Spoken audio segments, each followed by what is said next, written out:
Today on the show, well, we're taking our final exams and we are discovering once and for all if we, Abu, are cut out to be podcast hosts. Oh, I'm nervous. I'm so nervous. I'm nervous too. That would be an unfortunate discovery 5 years into the show. This is one exam I don't want to fail, and I should have studied more for, I think. It's one of the only ones I care about, yeah.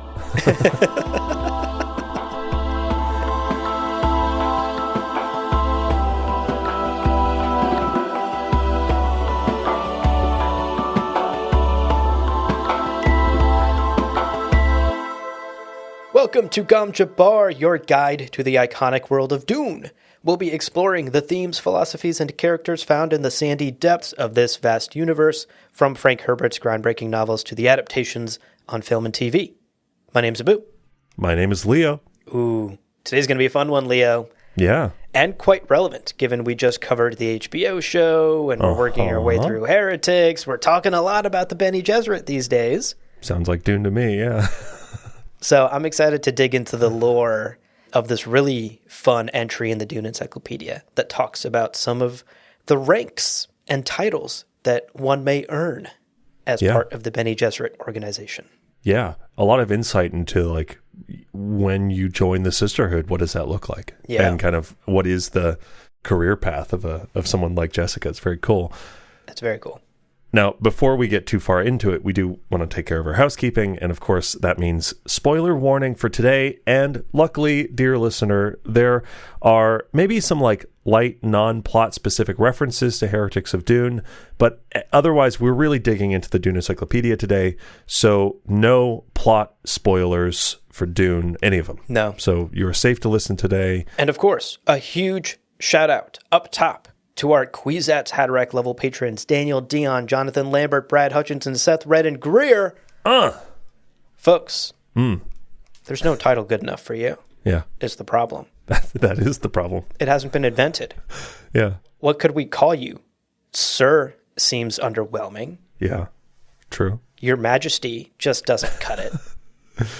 Your Grace, Your Holiness, I don't know. We need a new title for our Kwisatz Haderach level patrons. We'll brainstorm. We'll brainstorm. Yeah. In the meantime, accept our gratitude for helping build the foundation upon which this show runs. Of course, that gratitude extends to all of our patrons across every level who truly help make this show possible. Indeed.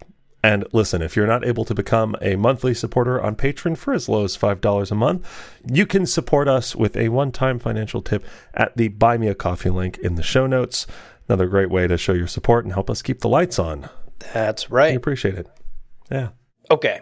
Housekeeping out of the way. Yeah. The game plan for today's episode is kind of fun. A bit of a twist on our usual exploration of lore. What we're going to be doing today is walking through the hypothetical career of a talented young Bene Gesserit candidate. And through this journey that we follow along with this young woman, we're going to learn about the various titles and ranks and career paths that one may end up on when joining the Bene Gesserit organization. There's a lot of fun lore here, and we thought it would be a fun way to explore them, to go through a hypothetical scenario. Yeah, absolutely. And we're going to get into that right after a quick break. So don't go anywhere, dear listener. When you're back, we're riding side saddle. No, we're riding sidecar. We're joining someone as they join the Bene Gesserit.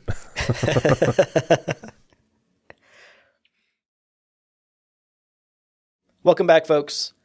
Before we join our lovely, young, talented lady as she works her way through the Bene Gesserit, who we will introduce shortly, let's quickly set the stage and give you some background so that we're ready for this journey together. Yeah.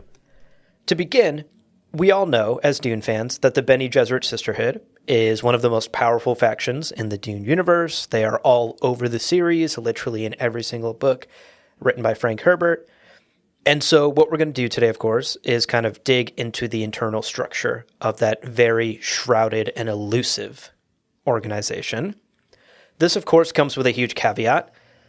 Frank Herbert himself left many of the details of the inner workings of the Order a total mystery. Right. Never wrote about them in prime canon.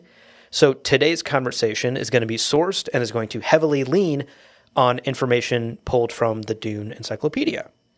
Yeah. We also want to acknowledge that Brian Herbert, in his extended novels and prequels, wrote his own version of Bene Gesserit history and his own version of the internal workings of the Order. There are, of course, differences in canonicity. We've talked about many of these things over the course of this podcast and our Dune prophecy coverage.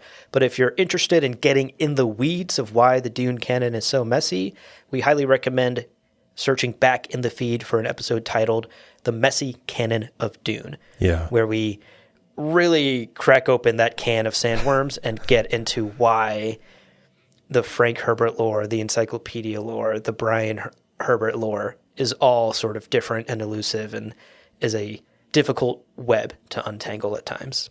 Yeah, totally. Well, turning back to today's topic, the Bene Gesserit had plenty of time through the tens of thousands of years to develop its curriculum to basically fast-track women from uneducated children, good at nothing, just playing with toys. Ugh, kids. What are kids even good at? What are they good? Fucking nothing. They're terrible. Nothing. And then from that, all the way up to masterful manipulators on a global, universal political stage. Excellent, excellent, excellent. So they've had plenty of time to perfect that. Yeah. It is worth noting that, as always, the Dune Encyclopedia is an in-universe document, and it is basing this entry on a text called the Ordines Matrium. Ordines Matrium, I think. The Order of the Mothers, maybe. Yeah. This text could be out of date according to the timeline of like the books that we're familiar with. So something to kind of keep in mind throughout all of this, we are talking about the journey of a young person into the Bene Gesserit sisterhood at some point in time, but we don't know exactly when this text was the like seminal text of the curriculum, or when it like fell out of favor or was like leaked to the public and then abandoned or whatever, right? Right, exactly. This Ordens Matrium is like a repository of sisters, like names, titles, ranks, active years, you know, it's like a big giant Rolodex of active sisters. And so the historians, the fictional historians of the Dune Encyclopedia, are using this as a reference point to learn about the inner workings of the organization. But as we know, much of those inner workings are hidden, shrouded in complete mystery, and anything that may or may not come out to the public could very well be propaganda, could very well be manipulated, could very well be an image put forth. And so that is sort of always a fun caveat to the Dune Encyclopedia, is like, we're working with historical documents within the Dune universe, and they might just be wrong or totally out of date by the time we actually get to like the stories we know and love in the books themselves. Yeah, the sisterhood really is kind of one of the best at what do we want you to know about us, and then like making sure you know that, and then nothing else usually. I'll also say from Frank's books, so this was something that I think you and I might have different reads on, but ultimately, like in Frank's books, the Bene Gesserit from the very beginning to the very end are a powerful organization that are capable of quite a bit. Now, with that in mind, there's this quote from the Dune Encyclopedia about the Bene Gesserit as the kind of Ordines Matrium reflects on them. And I thought this was really funny. Quote, "The mendicant teaching order, now known as the Bene Gesserit, appears to lack the facilities and resources to maintain the highly complicated structure of initiation, preparation, and rank structuring described in the historical documents." End quote. Yeah. I had to look up mendicant. Yeah, I did too. It's prone to begging, like just like in need of support. And it's like, so my read on this was, because we don't, you know, during God Emperor of Dune is a little touch and go, but the Bene Gesserit organization, anytime that we are seeing inside of them, they are totally capable of maintaining resources and having the structure for onboarding, initiation, preparation, etc. So this also feels like the authors of the Dune Encyclopedia going, well, we have these historical documents talking about how they're like master manipulators of the whole universe, but now they're just like a begging school for like girls. isn't that interesting that they used to be these great manipulators and now they're prone to begging and they're just like a school for girls. And to me, that feels like the authors have fully had the wool pulled back over their eyes. Like the Bene Gesserit leaked this old document and then said, but these days, no, we're actually quite in dire straits. Could you please give us some money? And the Dune Encyclopedia authors are going, oh my God, there's more Bene Gesserits at the door. Just tell them we're not home. Like it's fine. We don't have any donations for you today. I'm sorry. Oh, a candy bar for your basketball team. Yeah, sure. $1. Here you go. Sure. Whatever. So it feels like the Bene Gesserit have kind of bait and switched and gotten everyone back on board with, sorry, we don't really have that many resources these days. And everyone goes, cool. And then in the background, you have like Heretics of Dune and God Emperor of Dune and in the previous books. Yeah. I had a slightly different take on this. I kind of took this quote at its word, actually, because I will say, like, for me, I would argue that we can't take it, if we read anything from the encyclopedia, we can't take into consideration the events of Heretics or Chapter House. Sure. And without getting into spoilers or plot details, those books are very Bene Gesserit focused, and the Bene Gesserit is quite central and powerful in those books. So that seems to be at odds with this statement, where the encyclopedia historians are calling the Bene Gesserit a mendicant teaching order, sort of a poor beggar's order. But I will say, given the events of God Emperor of Dune, the Bene Gesserit were in dire straits. Sure. And were under the oppression and under the wriggly fucking tail of a God Emperor for 3,500 years. Yeah. And I would imagine that, yeah, man, they went through like probably many layoffs and restructurings and had to really tighten their belts in order to survive that 3,500 years of oppression. So I actually didn't read this as manipulation. And I do like to think that the Bene Gesserit are capable of missteps. I mean, they fucked up with Paul and like 1,000%. shot themselves in the foot. Yeah. And so I do like to imagine that the Bene Gesserit are not always this all-powerful, all-knowing, 10 steps ahead of you order that's always manipulating you no matter what. For sure. And in this instance, given God Emperor of Dune and given the encyclopedia was written only when God Emperor was out. Sure. I actually took this quote at face value. But I think, obviously, given what happens with heretics, it's totally valid to also interpret this as propaganda. Again, that's the nature of propaganda. You never know. There's definitely like speculation on my part. I love making myself into a pretzel in order to make these documents make sense in the broader scan of things. None of this super matters, but it is fun to talk about where the propaganda ends and begins. And did we mention messy canon of Dune earlier? Because this is where it gets messy, right? Like you have Frank's lore, and then you have the encyclopedia that kind of runs along with it until God Emperor of Dune, where it kind of gets real fuzzy because you don't know what McNelly knew or didn't know at that point. Right. Yeah. And then, of course, you have Brian in between all of that, just fucking it all up. So that's where, it basically lands into like whatever interpretation you like most, that was most fun to you. Yeah. Run with it, The tinfoil hats come out and everyone has a big old tinfoil hat party. It's great. That's right. Everybody's invited. Well, speaking of hats, let's talk about the initial sorting and the sorting hat. Hey, segue. Segue. Yeah. So turning to the episode now, let's talk about the various ranks within the sisterhood, which begins with this kind of filtering and sorting. And we're going to be following, as you teased earlier, the journey of this kind of hypothetical, talented young woman. Right. It's kind of hard to, what should we call her? What do you think? Well, the first name that came to mind when I was like, what name like fits this scenario we're talking about this episode was Taylor S. Yeah, sure. Taylor. That feels like an appropriate name, maybe. Yeah, for sure. To start off, let's just cover some background of this young lady named Taylor. She was born in the capital city of an inconspicuous planet and has come onto the radar of the local Bene Gesserit embassy. Initially, eligibility to join the sisterhood is determined by genetic traits.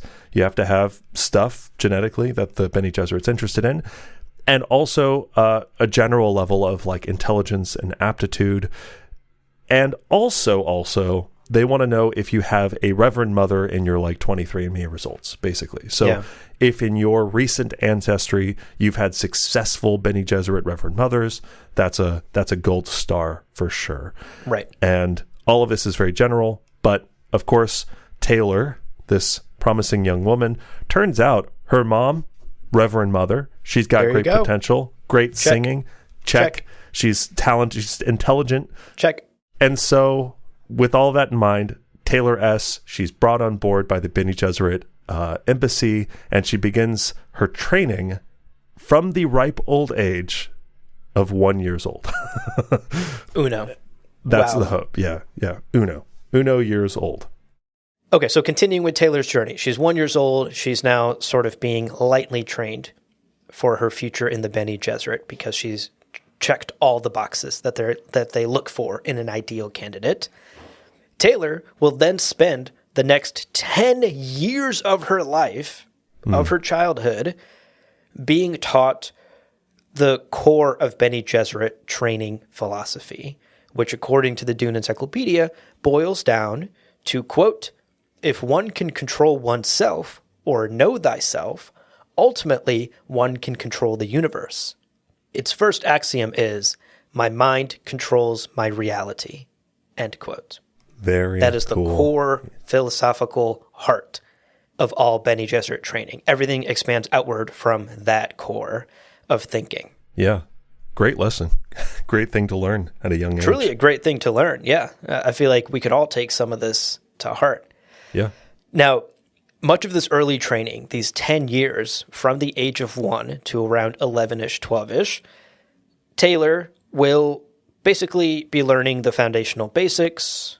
She will be focusing on building her bodily control through like Prana Bindu 101 and honing her self-confidence, really embracing that idea of my mind controls my reality. So honing her mind and body in a way that will prepare her then for a potential future in the Bene Gesserit. Indeed.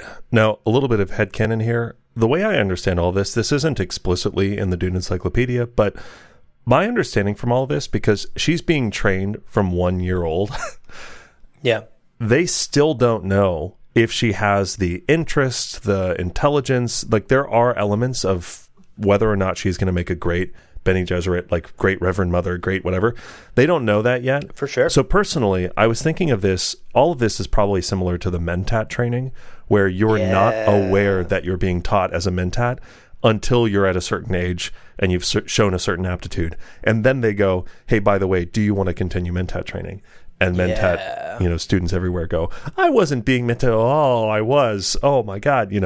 I imagine it's something similar to this, where like, let's say in a totally non-plausible universe, Taylor S. isn't extraordinary by the time she's like 9 or 10. They could kind of quietly go, and that concludes your teaching, and then enjoy life. Yeah, good luck. And you just go off into the world and are a decent person, and you're like, maybe you're extra flexible or you have extra control over your pinky muscles, but you aren't necessarily the same capability as someone who is like fully initiated into the sisterhood. Yeah, I completely agree. Like, reading between the lines, I think you're spot on with the Mentat analogy here. Yeah. Training such a young child is a bit too much of a commitment, right? Like, you can't teach them these advanced things if they're going to wash out later. You really have to be sure before you get them to like the actual real deal level 2 stuff.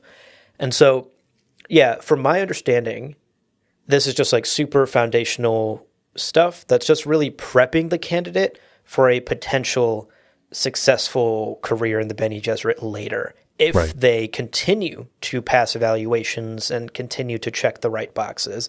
If at any point in these first 10 years they don't check all the boxes, then it's easier to just kind of drop them because we haven't committed that much training to them. Right, yeah.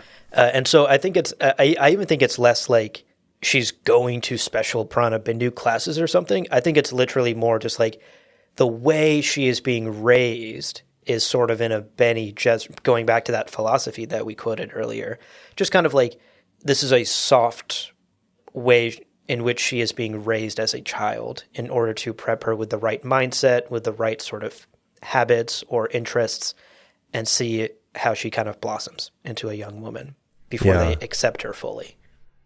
Yeah, I think that's probably pretty fair. It's a lot of it just like groundwork, and it's like understanding the universe. And there's a great quote in the first book about Paul. One of the first important lessons he learned was that he can learn. And like that fundamental understanding is what empowered so much more of his life. Yeah.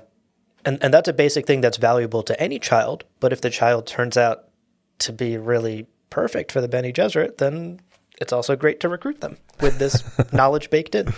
Yeah. Well, fast forwarding a bit, young Taylor S. has officially hit puberty.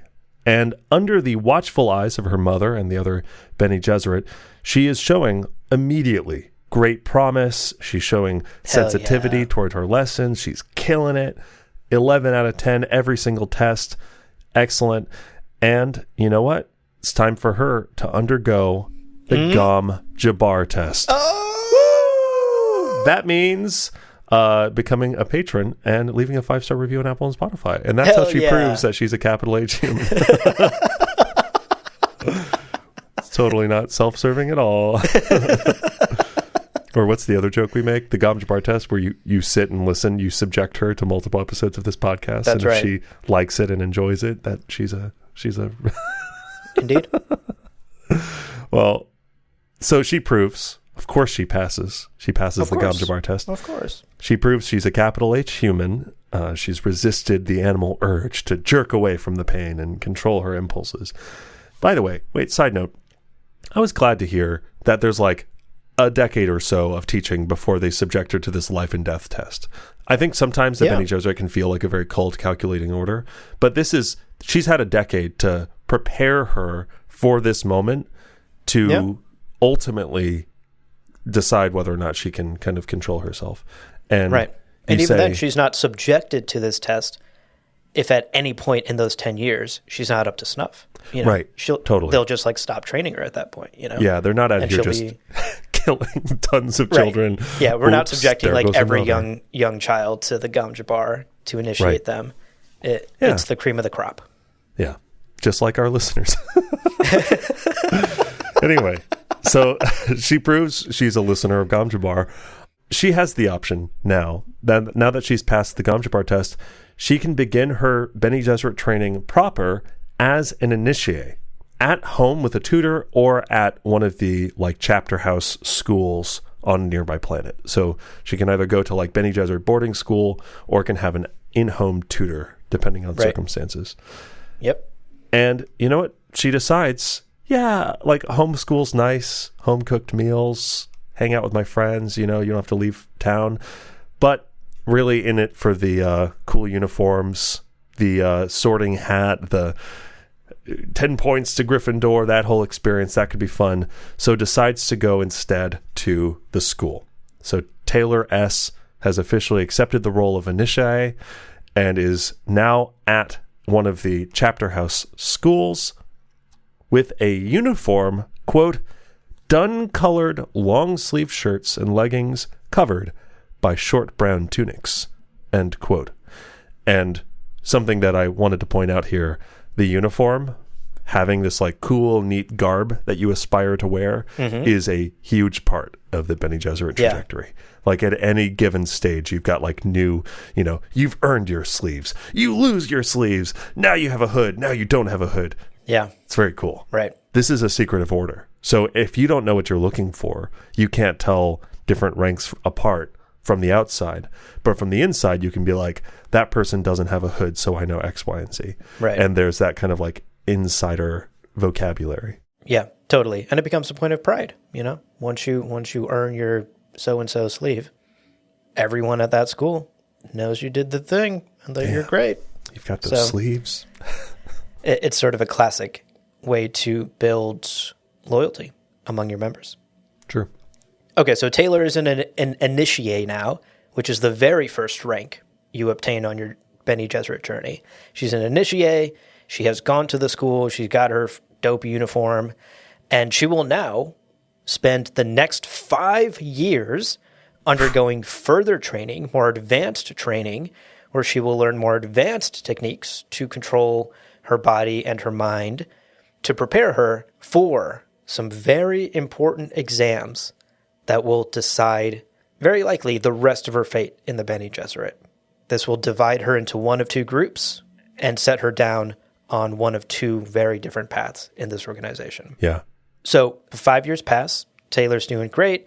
It's time for these exams. She goes through a series of tests, and her fellow initiate are thus divided into two groups. Group one, we have the Virgae, who are the potential Reverend Mothers. I imagine these are the top of the class. Yeah. And then the other group is the Profictae.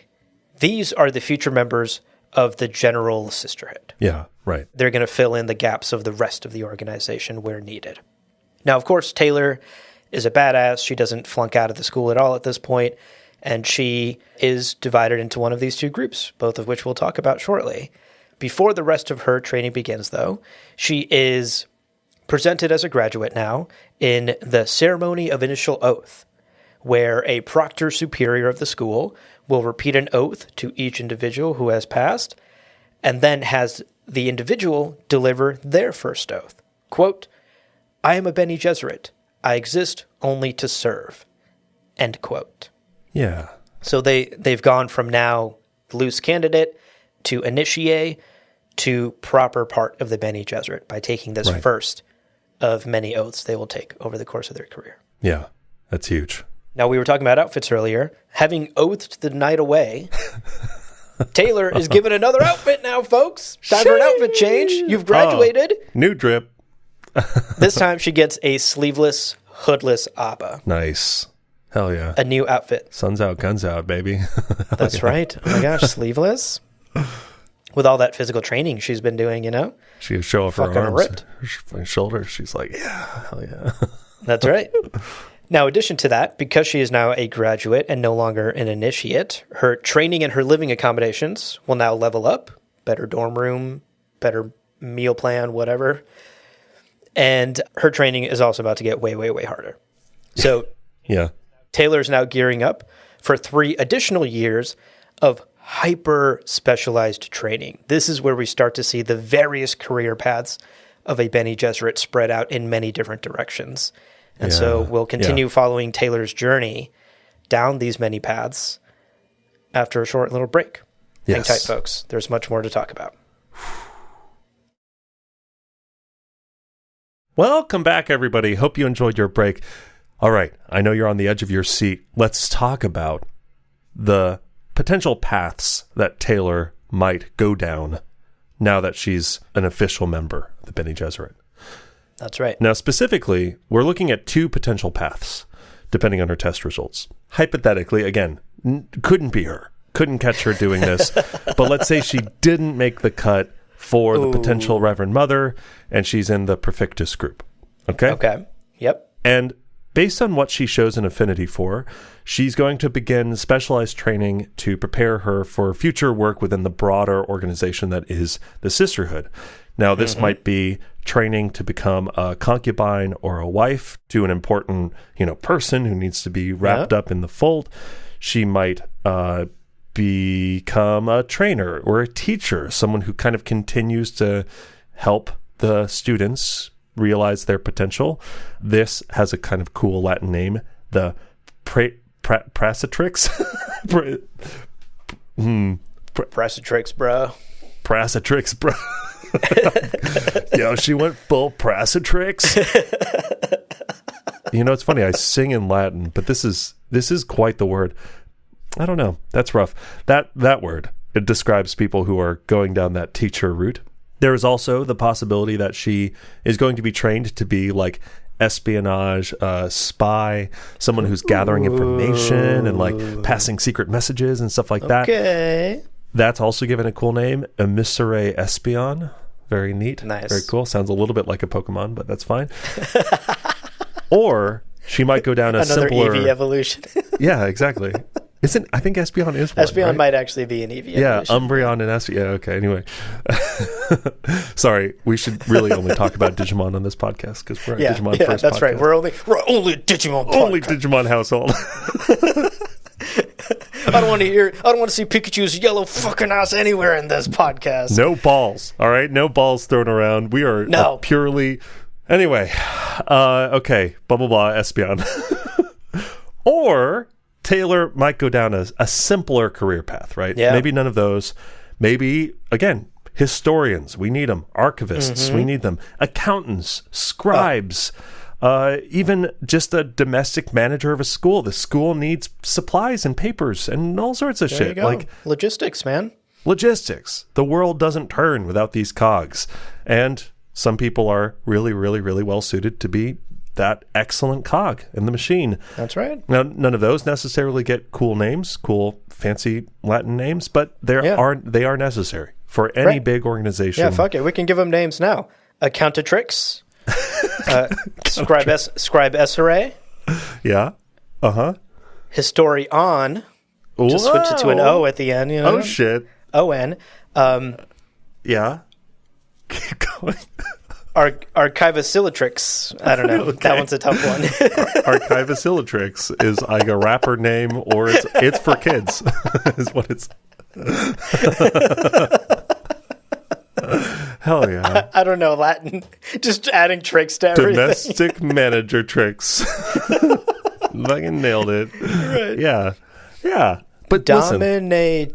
What? Espion. Dominespion. Yeah, listen, no shame at all in any of those career paths, because ultimately, you got to have them, and that's huge. Especially, you're empowering the people of tomorrow. It's great.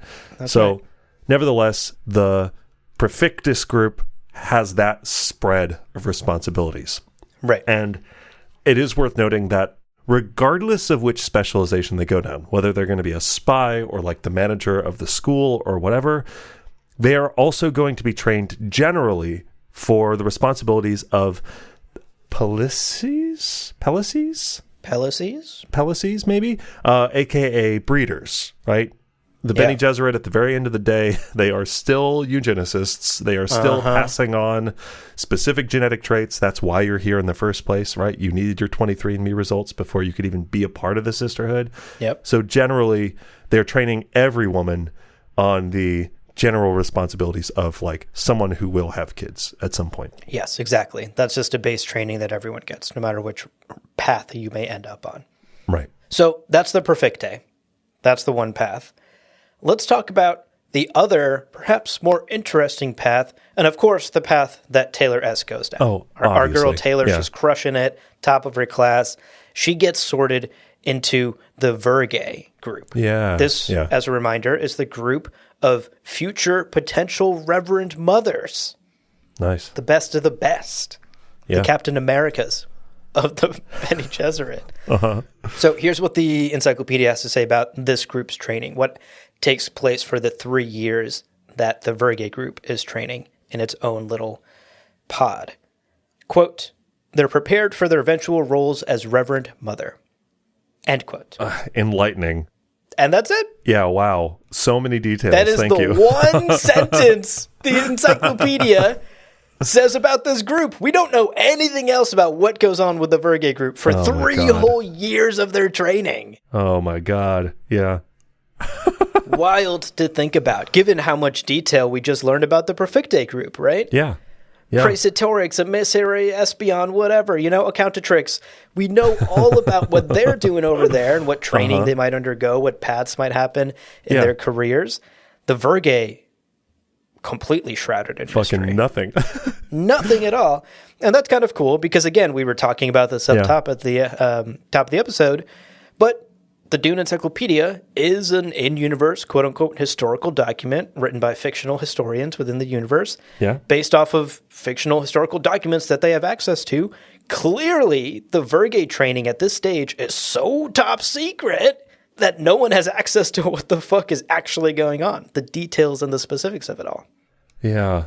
It's so cool. Like, I enjoy throughout this episode thinking about what do the Bene Gesserit like? Well, like, what would they be okay with people knowing? Yeah. They're like, we need accountants. We need accountatrix. We need, general manatrix, all of these different mespions and whatever.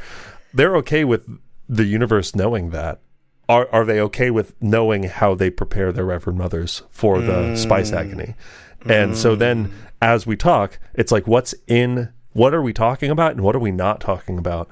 And then all of that can be informed by, like, again, a little bit of tinfoil hat stuff, but like, what would the Bene Gesserit not include in documents that do eventually make their way to the authors of the Dune Encyclopedia? Right. Oh, it's so cool. I love the idea of cool. this, like, need to know what is in that camp, what isn't. I was also going to say, even the I exist only to serve. The oath that they took. The first oath that they take. Yeah. Yes. Sisterhood above all. Like, what we know about the Bene Gesserit, that feels very true, but it also feels a little bit like propaganda. Yeah. You know, it feels very PR-y, you know, in a way. Yeah. Oh, totally. And it can serve both functions, you know. It can be aligned with their actual teachings of sisterhood first, sisterhood above all. I'm here to serve. I've graduated. Yeah. I'm a part of this now, while also externally serving the function of selling the brand. Yeah, totally. To outsiders, you know. ExxonMobil being like, we power the engines of tomorrow, and kind of glossing over the fact of, like, we drill into the earth of not we poison tomorrow. the penguins of today. Right. We fuck over the ecology of today. I think it can certainly serve both functions, and I agree with you. I do think it does. Okay, let's continue with Taylor's journey. Yeah. Let's say she goes down one of these paths, whichever path, either the Perfecte or the Virgae. Regardless, after 3 years, these two groups who have been separated for their distinct training will then come back together after this training, and they will take additional vows. They will once again go through another graduation ceremony, given that they passed the 3 years of training. Yeah. And they will continue to cement their role within the Bene Gesserit and continue to cement their loyalty to the organization. After these vows are taken, the Profecte are then basically, like, done with their training. They're then assigned to posts, either like out in the field where appropriate, or at schools around the Imperium where there are openings and where their skills are needed. They're set out to do their job. They got their bachelor's degree. Taylor, however, we know is incredible, went down the Virgae path, did 3 years of some secret training. We don't know what she was up to. Taylor and the rest of her Virgae graduates, once they go through this second round of vows, they will continue their training because they still have a long path to go before they can become future Reverend Mothers. This is not the end of the journey for them. And so Taylor won't be assigned a job yet.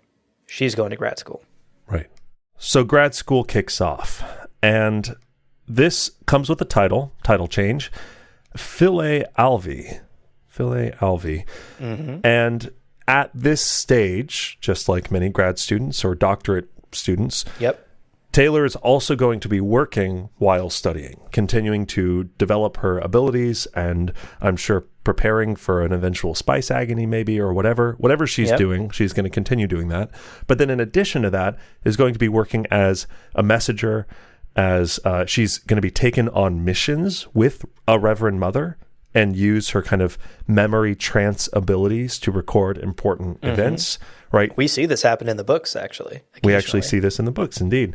Yeah. It's cool. We get to see the sort of, these are the young women who are often with Reverend Mothers who are kind of doing the sort of clerical day-to-day stuff so that the Reverend Mother can focus on doing whatever, like, the main mission is and making sure that that's taken care of.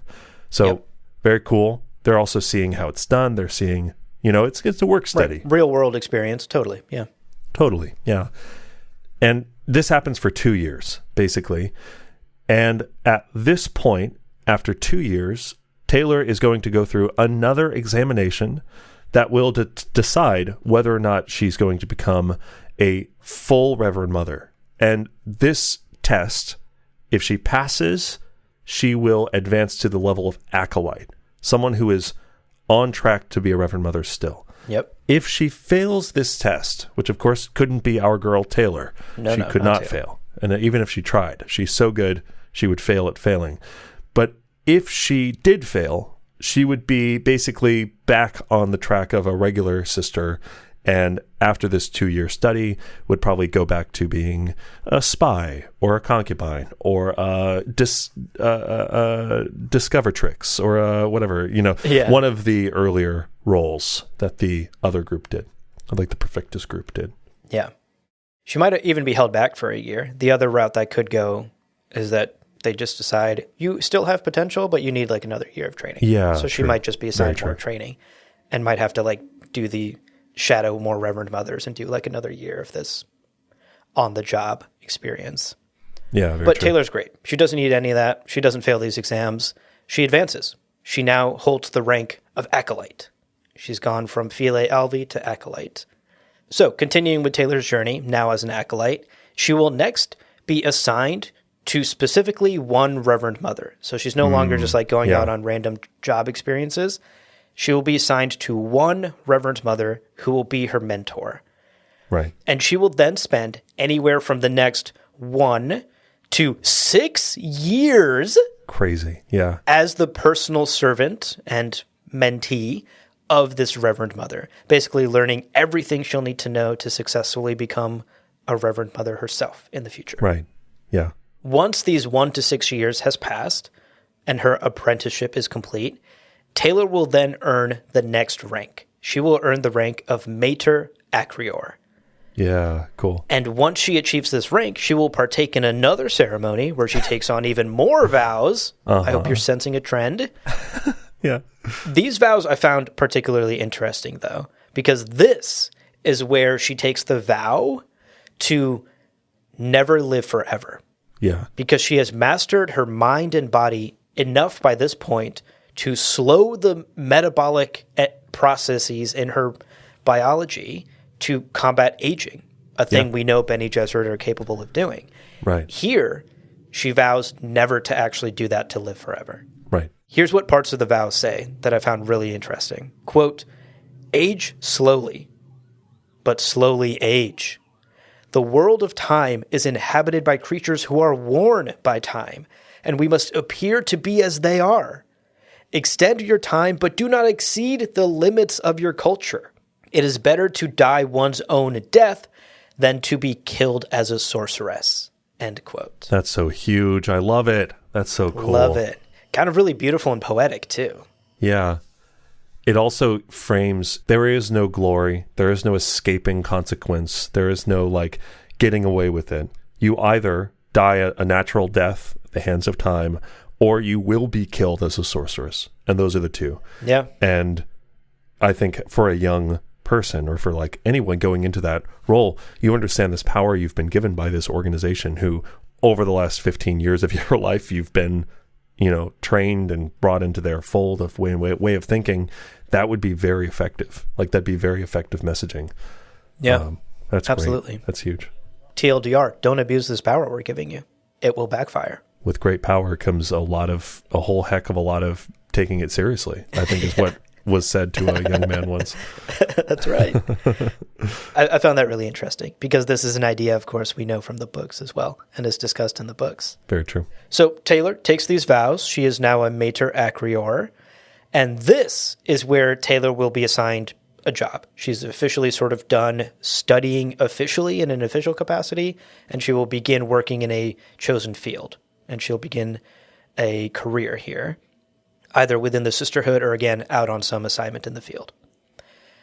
She does have the option throughout these years as Mater Acreor to take on further apprenticeship where she needs to. You know, maybe she needs to hone a particular skill for a particular assignment. She may take on the occasional apprenticeship short-term here and there to continue honing her skills. But she will be working full-time from this point forward. And this period of Taylor's life, at this rank, Mater Acreor, will be her longest. She's kind of hopscotched and jumped through many different titles and vows and graduations over her time at the sisterhood. Here's where she will hold steady for many, many years. And it could take anywhere from 5 to 10 years before she feels ready and before her fellow sisters and mentors feel ready for her to tackle the final rites, the spice agony, to undergo the transformation of the Reverend Mother.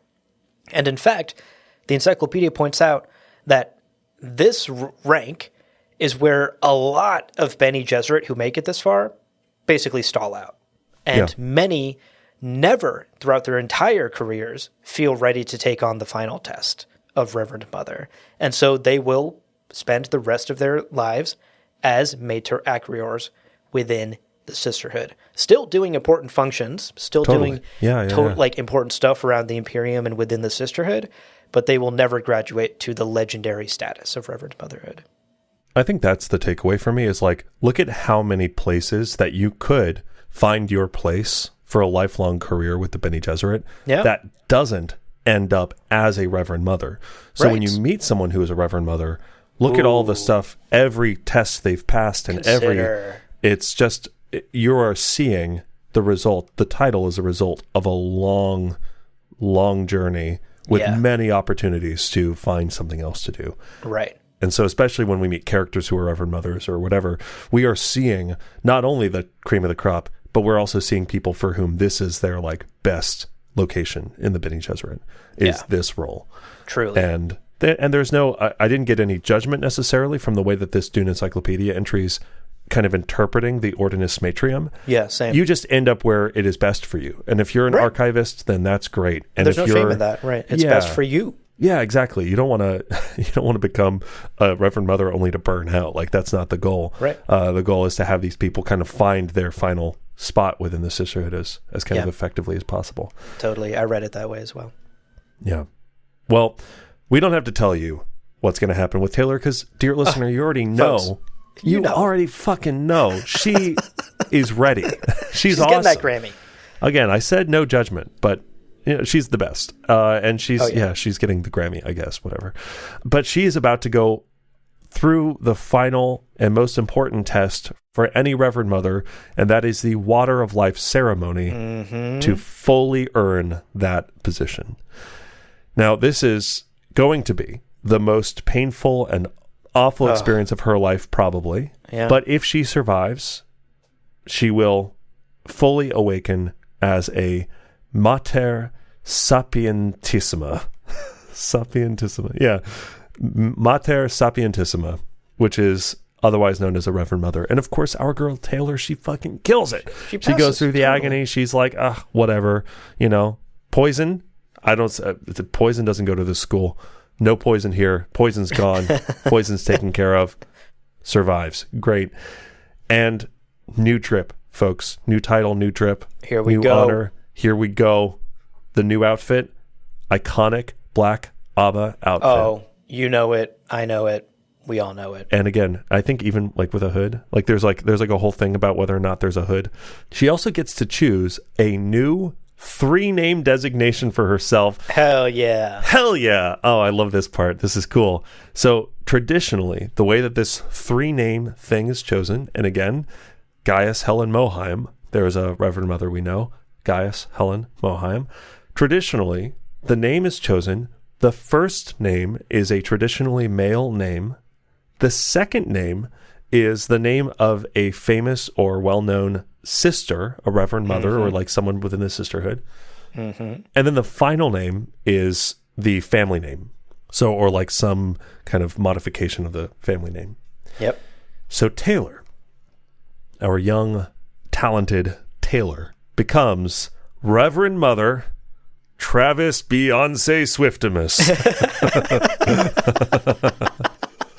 And naturally, we don't need to explain any of those names. They're all excellent names. Travis, get it. Google feel like you can throw anything with a name like that. Beyonce, you're the queen of flying insects. It's excellent. And then Swiftimus, of course, because that's right. Yes has to stand for something. Now her official moniker as a Reverend Mother.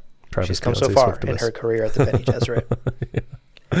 Okay, to wrap up Taylor's life within the Bene Gesserit, things could go in many different directions from here on out. Right. Because she is now the best of the best. She is a Reverend Mother within the Bene Gesserit sisterhood. And so her life could go in many different directions depending on the needs of the sisterhood. As they evolve, her role and duties might evolve as well. A couple of details from the encyclopedia here that are interesting. Some roles that only Reverend Mothers can do. Firstly, she's ambitious, and very likely she will try to climb the corporate ladder of the Reverend Mothers. Yeah. You start off as just a Reverend Mother, but then you can pursue becoming a proctor at the next stage. Yeah. Then a proctor general, and ultimately a proctor superior. Whoa. That, pretty good. To me, sounds like sort of the management track of Reverend Mothers. Yeah, yeah. Sounds like There weren't details on exactly what these roles do in the encyclopedia, but I kind of got the sense this was like management. Yeah, well, and there's also mention in each ceremony, there's different proctors. There's proctor superior is at one of the ceremonies. And so it's like your responsibilities by definition become more like you're part of the ceremonies. You're officiating, you're bringing people from one rank to the next. You know, there's no need for every Reverend Mother to be able to do all of that. So, yeah, if you have kind of a passion for empowering the next generation of Reverend Mothers or whoever, then yeah, you become a proctor. Yeah. Now, she could also go an alternate route here. She could become a Bene Gesserit of hidden rank. Yeah. And this is cool. This is something we've chatted before about on the podcast, and we kind of run into in the books and other lore situations. But if, for example, Taylor is married off to a leader of a major house, or maybe she is sent on a top secret mission where it would actually be a danger to her and the sisterhood if others knew that she was a Reverend Mother, she would then present herself as just a Bene Gesserit. Yeah, yeah. And internally, she would, in all internal documents, the sisterhood would then begin to only reference her as Bene Gesserit of hidden rank. Right. She has some rank. We can't talk about it anymore because of the delicate nature of her work. Yeah. By the way, think about how careful the Bene Gesserit is being. Like, internal Bene Gesserit documents are classifying her rank. Yeah. So then if if the document is leaked or something, it's not going to like endanger her, but they're being very careful with that sort of thing. Yeah. And then this like whole document got into the hands of the Dune Encyclopedia authors. Seems suspicious. This is also where I get very paranoid with like, okay, I think they're supposed to have all of this information. This is harmless for them to know because the things that are dangerous are classified. Are hidden rank. Our hidden rank. Yeah. Right. They're fucking scratched out for some reason on the documents that we got a hold of. Redacted. Interesting. Right. Now, another route that Taylor could go is she could earn some other titles here in addition to Reverend Mother that only actually Reverend Mothers can get, you know? So the Perfectae, they can never end up in these roles. You have to achieve Reverend Mother first and then specialize into these advanced positions. And there's a couple that are worth calling out. There's not a ton of details here in the encyclopedia, but some of the names are pretty self-explanatory. She could go down the academic route, for example, and she could earn the title of erudica or doctissima. Yeah. And that to me seems like some sort of like academic researcher, scientist, doctor, biologist, that sort of route.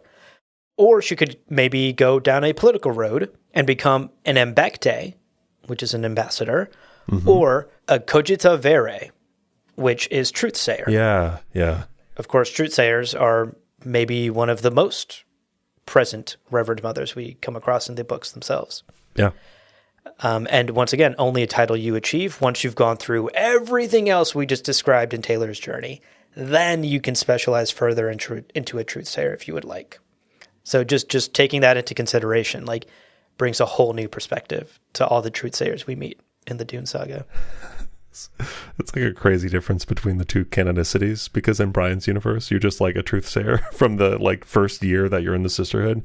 They're like, and now it's just immediately versus like, oh no, to become like a truthsayer, you have to be, it's like decades of experience. Right. PhD to be able plus. Like, it's such a exactly. difference.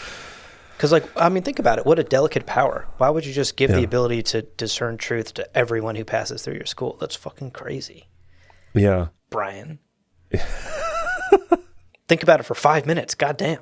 Think about it because also you need, in many ways, and not to say that you're out here lying to every student, but like you have to understand that the sisterhood has its goals and its organization has its goals. And ultimately, do you want to give everyone access to truth and lie from the very, very beginning? Right. If you're like giving them like, I exist only to serve, and you're like, weirdly, my truth sense is going off. This seems like actual bullshit. And you're like, fuck, we taught them too early.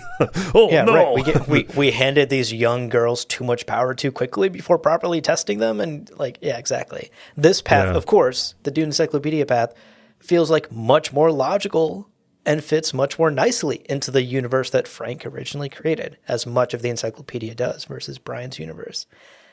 So for me, it makes sense that the Truthsayer is like the end game of like, Yeah.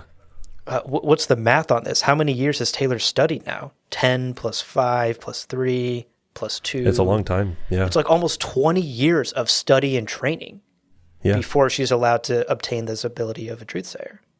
Yeah, or at least like the rank of and representative of. It's like completely. Yeah, I like this a lot. And I like this a lot too. I like that it's also not necessarily like you could be a mater acreor for your whole life and that's totally fine. Or you can become a Reverend Mother and that's fine. Or you can become a Reverend Mother and be like, actually, I'm super sensitive to the way that people speak. So then you become a truthsayer. Totally. It's cool to kind of see those branching paths and to understand that everyone kind of finds their niche. Absolutely. Now, as we wrap up, there is a final note here, which is that the Bene Gesserit the sisterhood is also educating women of major and minor houses who might be, young daughters who are their duke or their baron is going, hey, I think they have a lot of potential. Can you be taught by one of the best schools in the Imperium? And those individuals might also be given honorary ranks. So, for instance, as an example, Taylor, now a full Reverend Mother, might end up teaching a young woman named Sabrina, or Charlie of House Carpenter, or Charlie of House XIX. Yep, exactly. XCX, there's X's. X, yeah. One of those. And may bestow upon young Sabrina or young Charlie an honorary title of Mater Custodia or Mater Adferata. And this doesn't necessarily make them a sister or give them any like responsibilities or clout within the sisterhood. Right. They've taken no vows, Yeah. It's just kind of like, hey, here you go. Yeah. It feels cool. It's like a gold star on the lapel. Yeah. As we could kind of interpret from the Dune Encyclopedia, this feels more like a way to stroke the egos of these powerful and wealthy families, right? Like you don't want to say, hey, yeah, we're going to put your daughter through the tests and she flunked out on the first one. So instead you go, you know what? She is so capable. She's so amazing. So brilliant. We don't want to subject her to the boring rigmarole of the rest of our, in fact, I think she's ready to graduate with honors as a Mater Custodia.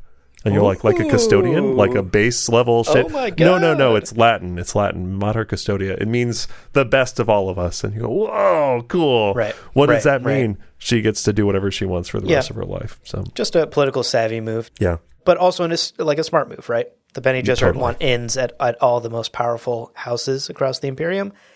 This is an easy way to get in. You train their daughters, you hype them up, you give them these fake titles to make them feel good. Totally. And suddenly you're on one of the most powerful houses' good side. Yeah, it's currency.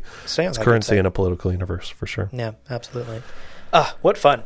Yeah. What a journey for Taylor. And how cool to learn about all of these various paths and titles one might earn on her journey through the Bene Gesserit. I think this sort of thing I love so much because it expands the world in a way that is additive to our appreciation of the original story. Because now we can look at any of the Bene Gesserit we come across in any of Frank Herbert's books and wonder what their rank might be. Some of them clearly acolytes, right? They're just recording stuff. They're on like these job assignments, shadowing Reverend Mothers. Right. Some of them truthsayers. And now we can appreciate that fully and go, oh my God, you went through 20 years of education to get here. Yeah. Some of them might just be like mater acreors, like important sisters doing important work, but they kind of failed or flunked out of actually taking the Reverend Mother test. I don't know. Like it just adds so much depth to a world. And I think only enhances our appreciation of the original text. And I think that's the best kind of expanded lore, the best way to do expanded lore.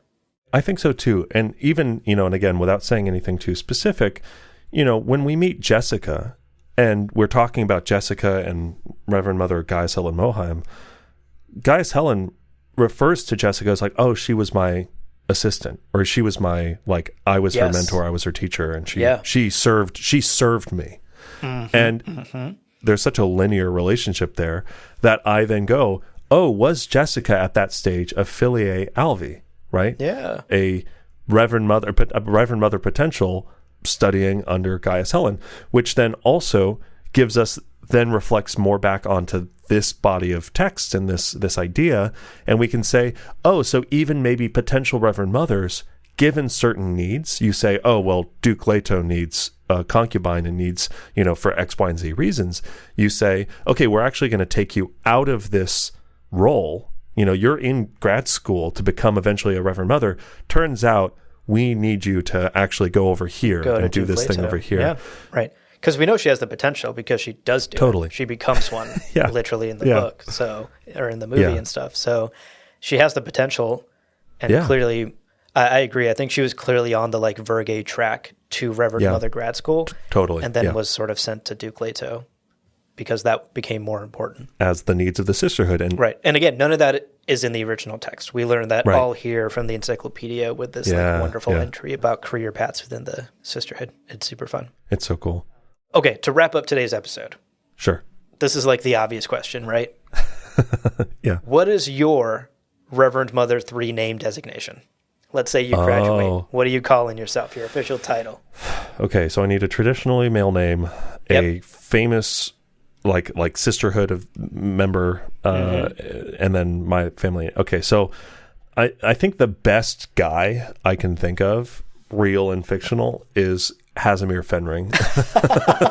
A true stand, folks, through and through. Listen, Die Hard. Die Hard is how I describe myself. So I'd say Fenring as the first name. Okay. I had to do a little, naturally, great women everywhere in history. But I looked up, there's this woman named Candace Pert who discovered opioid receptors in the brain and broadly didn't get a lot of credit for it. And so I just wanted to shout out Candace Pert, neuroscientist and pharmacologist. Yeah. Really incredible life story. So I'd be Fenring, Candace, Wigginsatrix. Wigginsatrix, yes! Wigginsatrix. Yeah, with the emphasis on the gins. Wigginsatrix. Yeah, I love Fenring, Candace, Wigginsatrix. Weirdly, my name is the hardest part to say. And all of that. What about you? What's your Reverend Mother name? I would go by the moniker Reverend Mother Optimus Octavia Zeffroni. Oh, pretty good. Optimus, obviously, as in the Prime. The Prime. Autobots roll out. The robot persuasion. Autobots roll out. Yeah. Octavia, as in the truly iconic and influential sci-fi author Octavia Butler. Hell yeah. The founder of the Butlerian Jihad. And then just, Zeffroni. Just a little fun twist on my name. There you go. Give it a little own. Zeffroni. I was going to say, somewhere between your last name and a pasta variety. Right. It could be a pasta. Some protein-enriched Zeffroni. Pasta. Yeah. Boil it for 9 minutes. You don't want it too al dente, That's right. That's wonderful. Okay, dear listeners, this is how we expect to be addressed from now on. Optimus Octavia Zeffroni and Fenring Candace Wigginsatrix. Yeah, that last name really fucking ruins it. Here's another in-the-moment question. What do you think, your own kind of strengths and weaknesses, where do you think you would end up in the various path? Ooh. Do you think you would, I don't think I would get to Reverend Mother. I just don't. No. I don't know. I don't think I'd even end up in the Vergay path, to be honest. Yeah. I'm a baby and have no tolerance for pain. So I'm never taking that fucking water of life ceremony. Yeah. I would definitely end up in the Profictus path. Yeah, I think so. And same. I think, oh no, this one's obvious. I don't even have to think. I'd end up as a praesetrix, as a teacher or a tutor. In another life, if I wasn't doing this shit, I think I would have actually legitimately become a teacher. So I think that would be my path in the Bene Gesserit. You know what's so funny? What about you? I think the same, mostly because for the last 12 years I've been at Apple teaching, and I'm teaching and training, and I really like it. That's true. And I'm really good at it. So it's there's an element there of it's not necessarily something that I'm super passionate about, but it's something I've done for quite a while now, and I am quite good at it. Not to toot my own horn, but it's true. Yeah. Yeah. Yeah. Otherwise, Praise the tricks. I don't know. I like the idea of being an information gatherer, like a spy. Like, that's such a sexy idea. But I'm so cool. stressed out by the idea of lying that I'm like, no. People are like, you a spy? Be like, yeah, sorry. So I'm actually an MRSA espion, and here's all the internal documents from the Sisterhood. Yeah, here's everything. I please shouldn't like leak these to you, but please. I really shouldn't, but I like you a lot. I want you to like me. Yeah. Yeah, that's fun. Well, we'd be in the same classes together. That'd be cool. There you go. Yeah, we'll be teaching at the same chapter house, and it'd be great. That would be great. We could have long lunch breaks where we talk about our favorite. Where we talk about our favorite lore about real Earth history. Real Earth. I don't know. I'm doing like a bit where like we're in Dune and we talk about real life as lore. Anyway, you get it. Okay, that's the episode, folks. This was a super fun one to research, and fun one to chat about, Leo. Like this opens up a lot of sort of thought pathways and appreciation for the original book. Before we let you go, as always, folks, we end these episodes on a couple of quick, important reminders on how you can support the show, help us keep going, and keep in touch with us. So as a reminder, the 2 best ways to support the show is to become a patron, a patronix. At patreon.com/GomJabar, and to get yourself some Dune-themed swag from our merch store. All of those links are going to be in the show notes below, so please check them out. Yeah, indeed. And we love to hear from you, so email us at gomjabarpodcast@gmail.com. Send us an email-a-trix, and send us your thoughts, questions, your cute petatrixes, Petropolis, Petropods. Yes. Email us, send us your questions, your thoughts from today's episode. What is your Reverend Mother name, dear listener? Yeah. Where would you burn out? The Bene Gesserit career path. gomjabarpodcast@gmail.com is the best way to reach us. That's right. We are so close to getting a copyright strike from Trix cereal. You know, one slip up, and that bunny is going to be at our fucking doors. I know. That bunny litigation in hand. Is definitely past the Gom-Jabbar test and is, deadly force, that rabbit. I can tell just by that fucking rabbit. It's going to be like, yo, tricks are for kids, but litigation is for you two, okay? You're getting sued. Stop using our name in your dumb little show. God, that's hard. That's true. Like, bro, why is your lawyer dressed up as a rabbit? Is this normal?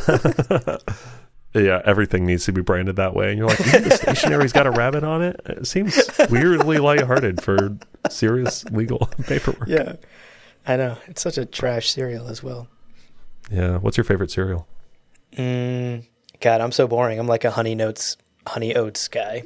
That is really boring. Crunchy oats. Yeah, it's real I'm very boring. positive having an opinion, but that's rough. Yeah, just like honey bunches of oats, give me that shit.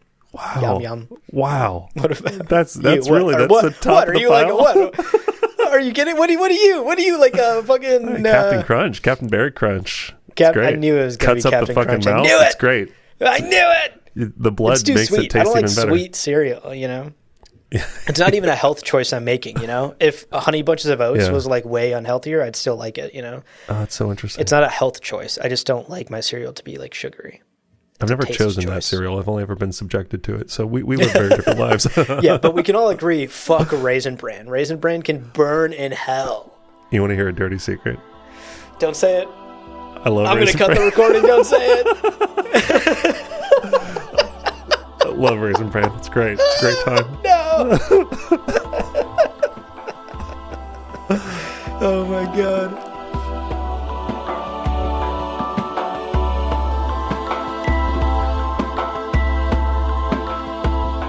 Well, friends, there is no real ending. It's just the place where you stop the recording. But this podcast is always one step beyond logic, so help spread the word of Muad'Dib and leave us a review on Apple Podcasts and Spotify. And be sure to check out the other shows on the Lore Party Podcast Network on loreparty.com. You can also follow us on Twitter and Instagram at lore_party. We've also got select videos up on YouTube. Thank you so much for listening, and remember, whoever controls the podcast controls the universe. We'll see you on the golden path.